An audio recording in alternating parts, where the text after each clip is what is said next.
Today I'm going to be sharing with you some things I learned from an online seminar about ADHD.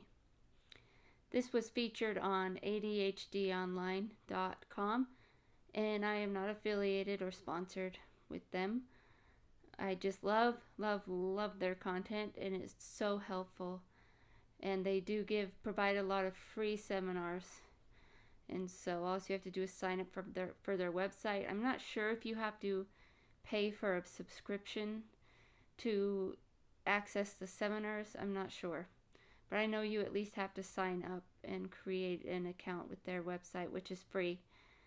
I did subscribe to the magazine because, as you've seen in my previous videos, I like the magazine. They have a lot of helpful, useful articles. They have it in print and online. I prefer the print because I love the tactile feeling of a magazine or a book. So the title of this seminar is called ADHD Awareness Month, Combating Stereotypes About Women, Men, and Children with ADHD. And the speakers for this webinar are Edward Hollowell, MD, and Sari Solden, MS. And Edward, I guess, goes by Ned. And I purchased both of their books, actually, after seeing this seminar because I was really interested in buying them. The one by Edward Hollowell, I haven't received yet, but I did order it. And this is Sari Solden's book. I can't wait to dive into this one. It's Women with Attention Deficit Disorder. Embrace your differences and transform your life. Women with Attention Deficit Disorder, the beloved book that has helped nearly 300,000 readers in English, Japanese, German, and Spanish, has now been completely revised and updated with important new data. In this, and I'm just going to read a little bit of the back description for you. In this pioneering exploration of ADD and ADHD, Sari Solden combines real-life histories and treatment experiences with the latest clinical research. And I hope I'm saying her name right. I don't remember. It's Sari or Sari. I don't know. I should pay attention. But hello, ADHD. Solden poignantly depicts the shame many women experience as they find themselves unable to live up to expectations ingrained in early in life. Through exercises, self-talk, and client stories, she helps women dismantle their self-images as slobs, that's me, or space cadets, definitely me. I had a 5th grade teacher call me that once. Jokingly, but it's true. She was true about it. And enjoy success on their own terms. This new edition provides fresh information on medications, women's issues, and hormones, and a greatly expanded section on diagnosis, treatment, and counseling, as well as an updated and enlarged resource section. Also included for the first time are an entirely new chapter on women's friendship and ADD, a new decision work tree, a new strategy grid, a new women's voices section from Solden's online Q&A column. And Sari Solden is also the author of Journeys Through ADD Adulthood, it's spelled ADD Althood, is a psychotherapist in private practice who specializes in individual and group work with ADHD adults and their partners. She serves as a consultant and trains mental health professionals in the diagnosis and treatment of adult ADHD. So, this is a good read. I've heard many great things about it from so many people, online and offline. So, what I'm going to share with you also today is some takeaways that I got from the webinar, because it was really relatable and it was just so amazing to hear these people talk about my exact same experiences in my life. And the way they described it in the beginning of the talk was it's more of just a discussion, more of just a talk. It wasn't a planned out note-taking thing where they showed slides. It was basically a discussion about different topics concerning ADHD and experiences, personal experiences with it, and helpful resources and so on, etc. So here's what I got out of this. They talked about how a person can be real smart and doing well, but they're really constricted. They appear on the surface, I can speak in full sentences. When I really put my mind to it, I can speak well. I can read. I was always smart in school, but I always felt super constricted and restrained. And if I don't do something right, everything's going to blow up. And that's not from outside influences. That's something within me. It's organizational kind of within me. So that was really relatable when they were talking about that. One thing they suggested and recommended is that it's good to have a support person or a cheerleader, someone who gets it. So not just a counselor or someone it could be a counselor, but just someone that you might be close with, a friend, relative, anybody that really has your back on this and understands that you have ADHD, understands your struggles, and knows how to help you. Someone that will always have your back no matter what. And it's okay to be disorganized. It's all right. So many people beat themselves up, like myself, because we're always taught not to be disorganized. In our society, we're really not allowed to be disorganized, or you get judged or overlooked or bullied or mistreated, etc. But it is okay to be disorganized. It is only a problem when it prevents you from achieving your goals. So when it gets out of hand and it affects the safety and health and mental health of you or others, that's when it becomes problematic. But if you were to look around my room right now, most people would call it messy. It's cleaned up. No, it's safe. Nobody's going to get hurt. It's just like organized messes all around. And that's so I have easy access and remember where things are. So it is organized in a way for my mind to be able to work with what I got. Sorry about my dog barking. If I waited till he stopped barking, I'd never get this video done. So apologies. So another thing they talked about was women with ADHD often compensate by hiding. So, and that's me. That's been me my whole life. I hide. I avoid any social situations, any social interactions. I avoid parties and public events, and because I know that I'm going to make a social blunder, and part of that social anxiety, but the social anxiety is because of the ADHD and possibly also the autism. I just know that people notice when I say something wrong or say something out of place or anything that comes with having ADHD or autism that would cause me to be misunderstood socially. So you hide. From as far back as I can remember, people have always called me shy. Oh, she's just shy. I wouldn't really say shy. I would more say like I'm just avoiding and hiding, basically, to avoid the pain of the social struggles. And then another quote I got from this webinar is from Ned Hallowell. He says, "Don't believe the stereotypes. The stereotypes don't get it right." So you hear a lot of talk about ADHD. People even make jokes about it. But the information that's out there isn't correct. It's very basic and general, and mostly, as with autism, mostly pertains to young boys.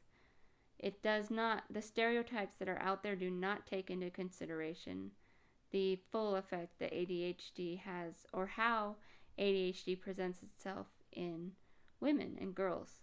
So don't believe the stereotypes. The stereotypes don't get it right. And I love that he said that. And he's an MD. Both these speakers are professionals, and they have published books, and they know what they're talking about. Another golden moment in the webinar, one that I can really relate to, and I was like, oh, that's so me. That is so me. Spot on. Is when they were talking about how they're forever being led off track. I think that was Sari Solden that said that. forever being led off track.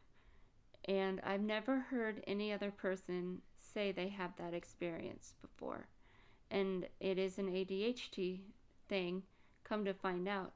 I've told my partner, Haley, before, oh, I feel like you're throwing me off track. You don't derail my train. And it totally is, because my mind is constantly going from one thing to the next, to the next, to the next, here and there, and jumping all over the place. And if someone or something else needs my attention in the moment, it could really throw me off track. So, I mean, that's a problem, because I need to be able to, well, I do need to be able to focus on doing what I want to do. I also need to, respond when someone asks me a question, and I also need to give attention to my partner or whoever needs my attention in the moment. So it's a balance, and with ADHD it makes it really hard to refocus or reroute yourself. Very difficult. Another thing I really love that Ned Hollowell said was that you don't have to be struggling to get a diagnosis. And I'm so glad to hear somebody, a professional, say that, because it's true. I've been to therapists, psychologists, psychiatrists, you name it, doctors that have said, basically, in so many words, why do you want a diagnosis? I don't think you'd benefit from a diagnosis. And I'm like, a diagnosis doesn't have to be a tragedy. You don't have to be struggling to receive a diagnosis. A diagnosis allows for validation, understanding one's own self, and access to medications and treatment, to the correct medication and treatment. It doesn't have to be a tragedy every time. Ned Hollowell also mentioned that ADHD is a trait, or he likes to think of it more of a trait rather than a disorder. And that's true. It's just the way our minds function. It's the way our brains function. It can be challenging because of the way society is not set up for us. And there are other reasons why ADHD can be challenging for an individual. But most of all, it's a trait. It's the way our brains function. They mentioned that a lot of the most successful people in the world had ADHD. And I'm not going to go and list them off here, but I'm sure if you Google celebrities with ADHD, you'll find a lot of information. A lot of great stuff came out of this webinar, and I tried my best to take notes and jot everything down, but my brain was just so filled with excitement because, here's these psychiatrists, here's these doctors validating everything I've known about myself for years, and they're saying it's okay. It's okay. Let me find my other page of notes. Yeah, it's like they're saying it's okay. You don't have to be struggling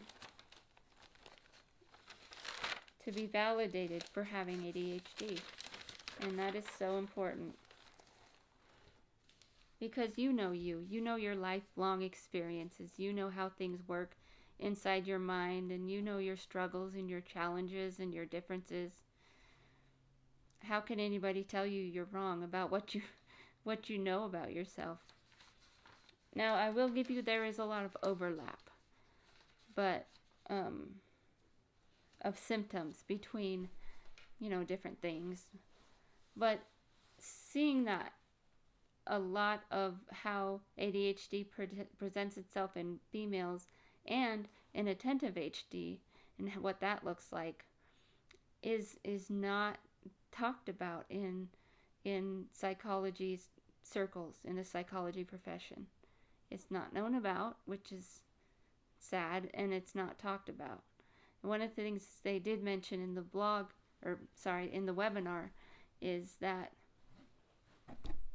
if you go see a psychiatrist or a psychologist or a counselor and they are not informed about these things, it's okay to bring it up and educate them. A lot of us get so frustrated and just, wash our hands of them and be like, they don't understand, I'm going to see someone else. But it is okay. They were saying that, educate them. Just politely bring it up and educate them, and they may take that information and be thankful for it, or they might just think that you don't know what you're talking about. In which case you can get a second opinion, but instead of getting angry and defeated and upset, which is valid, it's validated, just educate. It's okay to educate people, because like I said, you're the one who knows your experiences the best. You're the expert. That's the word I was looking for. You're the expert of your life and your mind and your experiences. Yeah, I'm just trying to find my other page of notes. 2 pages of notes, and they're not even close to each other. Hello, ADHD. My notebooks are...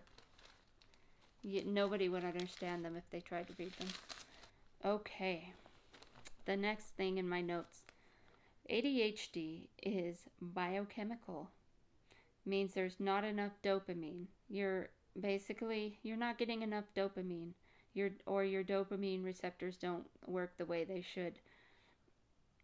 Sari Solden mentioned that means that she can't talk. Sometimes she just, before her diagnosis and before her treatment of ADHD, she just found herself in moments where she just couldn't string 2 words together. And that was another golden moment for me, light bulb moment. That is definitely me. And this goes back to, people always said I was shy as a kid and even as an adult, but I'm not shy. The words won't come out. And I can't even think of more than 4 or 5 words. I can't think of any words to string together in a coherent sentence. So I'll be in a conversation and I'll just be the quiet one the whole time, because I can't string 2 words together. And come to find out, that's a dopamine problem. My brain doesn't produce enough dopamine. And that's what ADHD is, inattentive ADHD.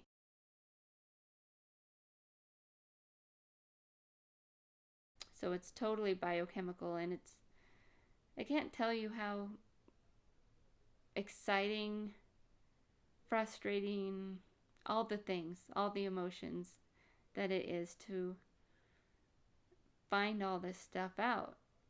Stuff I already knew about me, but it's true about ADHD and how it presents in women, the inattentive type ADHD. They also mentioned the biggest undiagnosed group is adult women.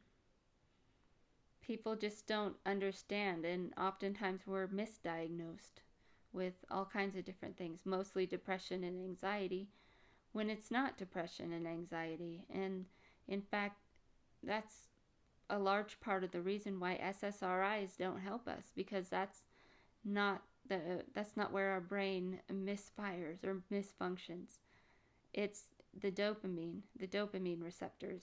It got me to thinking, that's why a lot of people probably pick up drug habits and self-medicate, because but deep down a part of them knows that what they need is dopamine. They need the dopamine. So if someone could be properly diagnosed, that person can be helped so much, and their medication can be regulated, and they won't overdose, and they won't abuse the medication. I'm not saying nobody abuses prescription medications, but I'm saying for somebody who needs it, it's better to have the proper diagnosis and have it regulated versus them just going out and self-medicating, because they just can't live like this anymore. They can't live undiagnosed, and they're so stressed out and frustrated, and the depression and anxiety is because of the ADHD. So yeah, don't judge people for self-medicating, and if you yourself feel like you have ADHD, then reach out. There are professionals out there who totally understand, who totally get it, and there's lots of really helpful resources to help you understand yourself and to help others understand you, and to spread the word, let the public know what ADHD really looks like in the different types and how it presents in men and women and boys and girls. And the public needs education so we can squash those stereotypes. What they also talked about is a point that I've always brought up or thought about is ADHD is not an attention deficit. It's an abundance of attention. The problem is controlling it. So my attention, I've actually today it's been pretty strong. It's been all over the place. I want to do everything, do all the vlogs, do all the housework, I have all these things that I need / want to do, and they're all in my mind, and I want to do them all right now. And it becomes problematic when that becomes really intense. But so yeah, the problem is controlling it. We're not paying attention. Contrary to popular belief, it's not that we can't pay attention, it's that we pay too much attention to everything. And there are many positives to ADHD.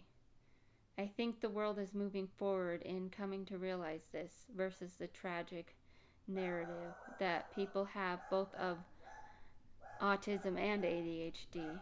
It's not, it's just a different brain wiring. There are challenges, but it doesn't come from the ADHD or autism itself. Again, pardon my dog barking. If I waited till he was done barking to do this, to film, I would never make any videos. I'd never get any videos done. So I apologize if it's probably hurting your ears and distracting you. I'm so sorry. So the last thing I have written down in my notes is something by Ned Hallowell, and he likes to describe ADHD, instead of calling it ADHD, calling it BAST. BAST. Variable Attention Stimulus Trait. It's a less pathologizing term, and I could totally get behind that idea, because it's a trait, and it's less pathologizing and less stigmatizing. It changes the narrative from, oh, this sad tragedy of a disease or a disorder to, this is a trait I have, and these are the challenges that I'm presented with, and this is how I'm going to work through them. I think that the more we give proper diagnoses, and the more we view these diagnoses as a trait rather than a horrible disorder, I think more people will continue and begin to get the proper treatment that they need. I hope this is helpful for you. Thank you for watching my channel. Don't forget to hit like and subscribe, and comment nice things below if you want, and go ahead and share. Alright, talk to you later. Peace.